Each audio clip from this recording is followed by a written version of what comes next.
New Zealand's 13-run lead at the end of the first innings was increased to 25 at the stumps on the third day when the Kiwis were 12 without loss. There was another good opening partnership between Wright and Anderson before the latter was dismissed for 26, and Wright was joined by Jeff Howarth.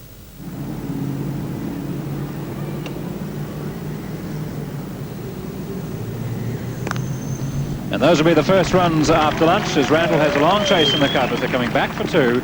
And that will be the limit.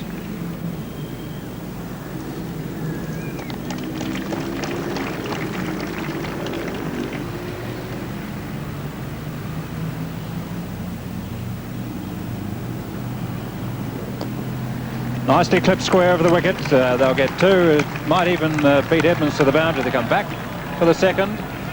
He stopped it just inside the ropes. They've gone for 3. It's Rose. Rose is fielding just backward of square. Rose and Edmonds tall and blonde, but it's 3 runs to Howarth.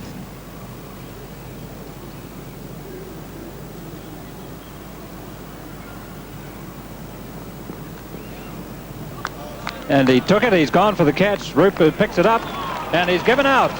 John Wright is out. It looked as if it might have fallen short of Roope, but he scrambled for it. And that's the breakthrough after lunch that England desperately need.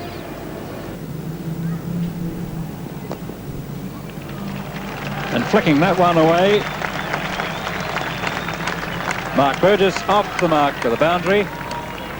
And he really flicked his wrists over the top of that one. Burgess 4 and New Zealand 87. Willis to Howarth.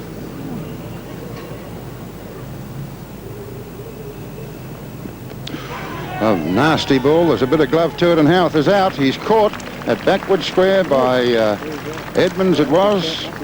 It lifted viciously onto his gloves. It took gloves and a bit of bat and flew backward of square. Edmonds did the rest. So that's the 3rd New Zealand wicket has fallen, with the total at 93.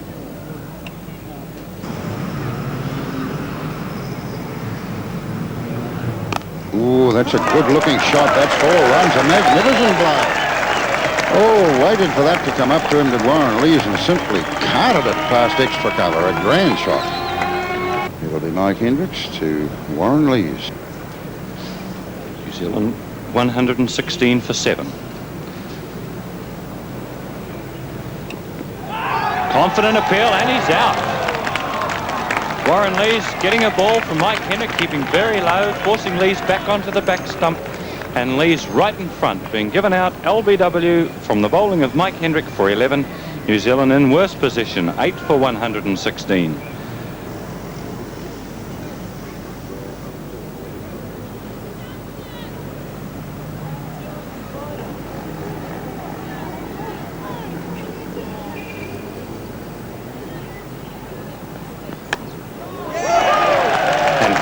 Tees off to a well-pitched up delivery outside the off stump, and 4 runs from the time it left the back, backward of point.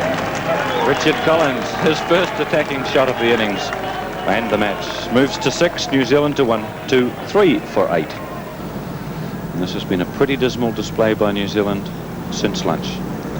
Lunch is 1 for 75, and in a position to be able to force a New Zealand victory. But since then, some fine English bowling by Botham, Hendrick, and particularly Willis. As Botham it is, bowling to Hendrick, to Hadlee. That's in the air, and that's all over. New Zealand are all out. New Zealand's last wicket has fallen. Dale Hadlee is out. Caught Roope, bowled Botham for 2. New Zealand all out for 123. 123, and things not looking good, Mark. Tell us, what did you say to the fellas prior to England coming out for their second innings? I'm not too sure I'd get away with that on television, actually, Dave.